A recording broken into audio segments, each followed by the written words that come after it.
بسم اللہ الرحمن الرحیم۔ السلام علیکم سامعین۔ کہانی نابینا کون، مصنف مجید احمد جئی اور آپ تک پہنچانے کے فرائض سر انجام دے رہے ہیں مجید احمد جئی۔ رات کا اندھیرا سورج کی روشنی پڑتے ہی بھاگ گیا تھا۔ پرندے اللہ تعالیٰ کی حمد و ثنا کے بعد رزق کی تلاش میں اپنے گھونسلوں سے نکل کر فلک کو چھو رہی تھے۔ ٹرین کے جس ڈبے میں سوار تھا اس میں مسافر اپنی اپنی سیٹوں پر دنیا سے بے خبر سو رہے تھے۔ کوئی اپنے بازوؤں کو تکیہ بنائے ہوئے تھا تو کوئی ٹانگیں پیٹ کے ساتھ ملائے خواب خرگوش تھا۔ میں نماز فجر ادا کر چکا تھا اور اب رب تعالیٰ کی حمد و ثنا کی تسبیح کر رہا تھا۔ میری نظریں مسافروں کو نہیں بلکہ کھڑکی سے باہر کے نظاروں کو دیکھ رہی تھیں۔ اللہ تعالیٰ نے انسان کو کیا کچھ نہیں دیا، پھر بھی ناشکر ہے۔ دولت دی تو اونچے اونچے محل بنا لیے، غریب نے شکوے شکایات کے ورد شروع کر دیے۔ بہت کم ہوں گے جو رب تعالیٰ کی حمد و ثنا کرتے ہوں گے اور اس کا شکر بجا لاتے ہوں گے۔ اللہ تعالیٰ نے انسان کو کیا سے کیا نواز دیا، اور انسان ہے کہ خدا کے ہونے کا بھی تسلیم کرنے کے لیے تحقیق کرتا پھرتا ہے۔ اپنے مفاد کے لیے اپنی کتابیں بنا لی، لیکن رب تعالیٰ کی قدرت فطرت پر غور و فکر کرنے کی زحمت نہیں کی۔ افسوس اے انسان، صدا افسوس۔ میں ملتان سے کراچی کے طویل سفر کے لیے روانہ تھا۔ اللہ تعالیٰ کی خلقت اور اس کو دی گئی نعمتوں کے نظارے کر رہا تھا۔ منزل قریب تھی۔ ٹرین کراچی کی حدود میں داخل ہو چکی تھی اور اب مسافر ایک ایک کر کے نیند سے بیدار ہو رہے تھے۔ کوئی فریش ہونے کے لیے، منہ ہاتھ دھونے کے لیے صابن سنبھالے واش روم کی طرف جا رہا تھا۔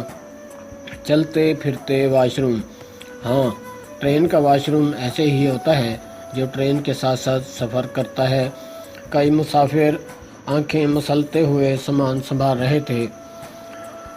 ٹرین نے مخصوص الارم دیا اور کراچی کے اسٹیشن پر رک گئی۔ مسافر دھکم پیل میں اترنے کی کوشش کرنے لگے۔ انسان کو بے صبرے ہوتے دیکھنا ہے تو ٹرین رکنے یا چلنے کے وقت دیکھیں، یا کسی شادی میں کھانا شروع ہوتے وقت دیکھیں۔ انسان ہے ہی بے صبرا، اور جو صبر نہیں کرتا ذلیل و خوار ہوتا ہے۔ کسی کا دل جیتنا ہے تو صبر کرنا سیکھ لیں۔ اس کی مٹھاس اتنی ہے کہ اتنی اور کوئی چیز میٹھی نہیں ہے۔ میں اپنی سیٹ پر پرسکون بیٹھا یہ تماشا دیکھ رہا تھا۔ تھوڑے سے انتظار کے بعد میں بھی ٹرین سے اتر آیا، کیونکہ جس ڈبے میں سوار تھا اب بالکل خالی ہو چکا تھا۔ ٹرین سے اتر کر میں ویٹنگ روم میں بیٹھا اپنے دوست کے آنے کا انتظار کرنے لگا۔ میں کراچی پہلی بار گیا تھا اور اجنبی تھا، اس لیے ویٹنگ روم میں بیٹھا دوست کے آنے کا انتظار کر رہا تھا۔ دوست نے یہاں رکنے کا کہا تھا۔ چند ساعتیں بمشکل گزری ہوں گی کہ ایک نوجوان آنکھوں پہ سیاہ رنگ کا چشمہ سجائے چھڑی کی ٹھک ٹھک کے ساتھ ویٹنگ روم میں داخل ہوا۔ اس کے بائیں کندھے پر سیاہ رنگ کا بیگ لٹک رہا تھا۔ وہ آہستہ آہستہ مجھ سے تھوڑے فاصلے پر بیٹھے شخص کے پاس گیا اور شاید کوئی بات کی جو میں نہ سن سکا۔ البتہ اس شخص کے چیخنے کی آواز میری سماعتیں ضرور سن رہی تھیں۔ پرے ہو اندھے! یہ وہ فکرہ تھا جس نے میرے اندر طوفان برپا کر دیا، اور میری نظریں آواز کے تعاقب میں اٹھ گئیں۔ شاید آنے والا نوجوان نبینا تھا۔ اس نے ہاتھوں میں چند میگزین تھامے ہوئے تھے اور اس شخص کو یہ میگزین خریدنے کے لیے کہہ رہا تھا، اور وہ شخص غصے سے لال پیلا ہو رہا تھا۔ جانے کہاں سے آ جاتے ہیں یہ اندھے! اس نے غصے کی حالت میں زیر لب کہا۔ یہ دوسرا جملہ تھا جس نے میرے کانوں میں گرم سیسا ڈیل دیا تھا۔ میں اپنی نشست سے اٹھا اور اس شخص کی طرف گیا۔ سوری سر جی، یہ نوجوان نبینا ہے، لیکن آپ تو نبینا نہیں ہیں۔ اللہ تعالیٰ نے آپ کو آنکھوں جیسی نعمت سے نوازا ہے۔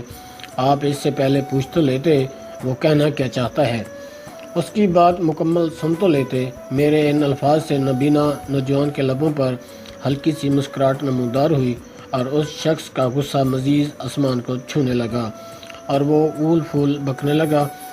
میں نے اس نوجوان کو ساتھ والی سیٹ پر بٹھایا، شاپ سے کولڈ ڈرنک منگوائی اور اس شخص کے ساتھ ساتھ خود اور نبینہ نوجوان کو پیش کی۔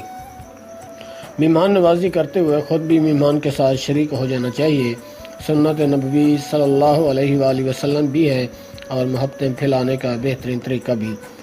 اس طرح محبتیں بڑھتی ہیں اور مہمان بھی برا محسوس نہیں کرتا۔ میں نے ناراض ہونے والے شخص کو بڑی تگ و دو کے بعد ڈرنک پلائی تھی، اس کا غصہ کم ہوا تھا اور ہماری گفتگو میں شریک بھی ہو گیا۔ میں نے آہستگی سے نوجوان سے پوچھا کہ آپ یہ میگزین کیوں اٹھائے پھرتے ہیں؟ ساتھ والا شخص اب چلا گیا تھا اور میرا دوست ابھی تک نہیں آیا تھا۔ نوجوان بتانے لگا کہ سر جی میرا نام ارسلان ہے، میں میٹرک کا طالب علم ہوں، ماں باپ بوڑھے ہو چکے ہیں، یہ ان کی ہمت محبت ہے کہ یہاں تک پڑھایا لکھایا، ورنہ میرے جیسے کتنے نابینا بچے دوسروں کے رحم و کرم پر ہوتے ہیں۔ لوگ دھتکار دیتے ہیں، کہیں سے گالیاں ملتی ہیں، کہیں سے تھپڑ۔ لوگ ہم جیسوں کو حقیر سمجھتے ہیں، دھرتی پہ بوجھ سمجھتے ہیں، ہمیں فضول مخلوق کہتے ہیں۔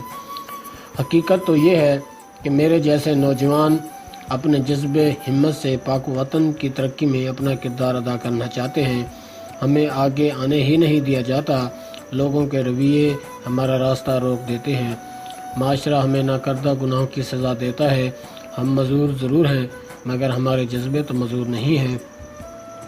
آنکھیں رکھنے والے لوگ ہمارے خواب ہمارے جذبے خاک میں ملا دیتے ہیں۔ ہم بھی انسان ہیں، اس دنیا میں ہمیں بھی جینے کا پورا حق ہے، ہمیں بھی اپنے رب تعالیٰ کا شکر گزار ہونا چاہیے۔ یہ تو رب تعالیٰ کی حکمتیں ہیں، کسی کو ظاہری روشنی بخش دیتا ہے تو کسی کو اندرونی روشنی عطا کرتا ہے۔ میں نے نوجوان کے کندھے تھپ تھپائے، اسے دلاسا دیا، اس نے پھر بولنا شروع کیا۔ سر جی میں نے اپنے بوڑھے والدین سے کہہ دیا ہے کہ اب میں اپنا خرچہ خود برداشت کروں گا، بلکہ آپ لوگوں کا سہارا بھی بنوں گا۔ اس دن سے آج تک میں نے ہمت نہیں ہاری اور میں میگزین، بنیان، موزے، ID کارڈ کور، مسواک بازار سے خرید لاتا ہوں اور لاری اڈوں، ریلوے اسٹیشنوں، پبلک پوائنٹ پر بیچتا ہوں۔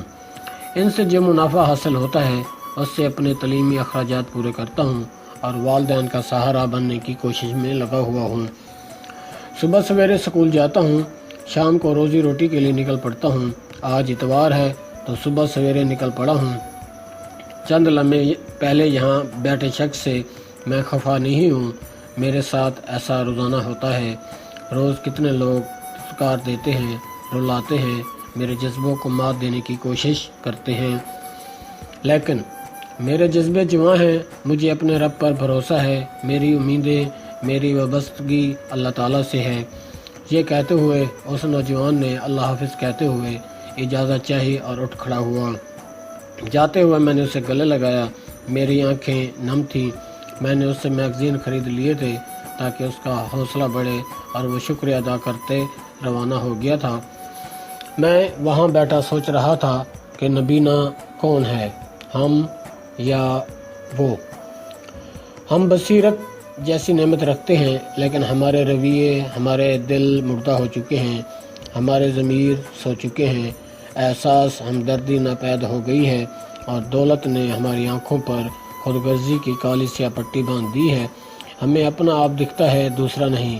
اور ایک یہ نوجوان ہے، آنکھوں کی روشنی سے محروم ضرور ہے لیکن دل کی روشنی سے اس کا ظاہر اور باطن روشن ہے، اس کے جذبے جوان ہیں، وہ باہمت ہے۔ ایسے لوگ نبینہ نہیں ہیں، نبینہ تو ہم ہیں، آنکھیں رکھتے ہوئے بھی اندھے ہیں، آنکھوں پہ ہوس کی کالی سیاہ پٹی بندھی ہے، دل زنگ آلودہ ہو گئے ہیں، احساس نہیں رہا، محبت ناپید ہو گئی ہے، نفرتوں کی آگ میں جلس رہے ہیں، ہمارے لہجے زہر اگل رہے ہیں، سوچتے ہیں تو اپنے لیے، کرتے ہیں تو اپنے لیے، جیتے بھی اپنے لیے ہیں، مرتے بھی اپنوں کے لیے ہیں۔ اللہ تعالیٰ نے بے شمار نعمتوں سے نوازا ہے، ہم بے بہا نعمتیں پا کر بھی نہ شکرے ہیں، اور اس نوجوان جیسے افراد معذور ضرور ہیں لیکن انہوں نے اپنی معذوری کو مجبوری نہیں بنایا، ورنہ یہ بھی کسی چوک چوراہے پہ بیٹھے دامن پھیلائے ہوتے۔ انہوں نے اللہ کی مخلوق کے آگے ہاتھ کشکول نہیں پھیلایا، اپنے پیدا کرنے والے سے مانگا ہے، اور ہمیں تو ایسے لوگوں کو آنکھوں پر بٹھانا چاہیے تھا، ان کی حوصلہ افزائی کرنی چاہیے تھی تاکہ یہ محنت ہمت سے آگے بڑھ سکیں، ان کی دل شکنی نہ ہو، کہیں ایسا نہ ہو کہ ہمارے رویوں سے تنگ آ کر یہ بھی کشکول اٹھا لیں۔ ہمیں ان کی مدد کرنی چاہیے، ایسے لوگوں سے ضرورت کی چھوٹی موٹی چیزیں خرید لینی چاہیے، بلکہ مہنگے داموں خریدنی چاہیے تاکہ ان کا گزر بسر ہو سکے۔ میں سوچوں کے نگر آباد کیے بیٹھے تھا کہ میرا دوست آن پہنچا اور آ کر میری آنکھوں کے آگے ہاتھ لہرانے لگا۔ اشال صاحب کہاں گم ہیں؟ چلو گھر چلیں، اور پھر میں دوست کے ہمراہ کراچی کی رونقوں میں کھو گیا۔ اللہ حافظ۔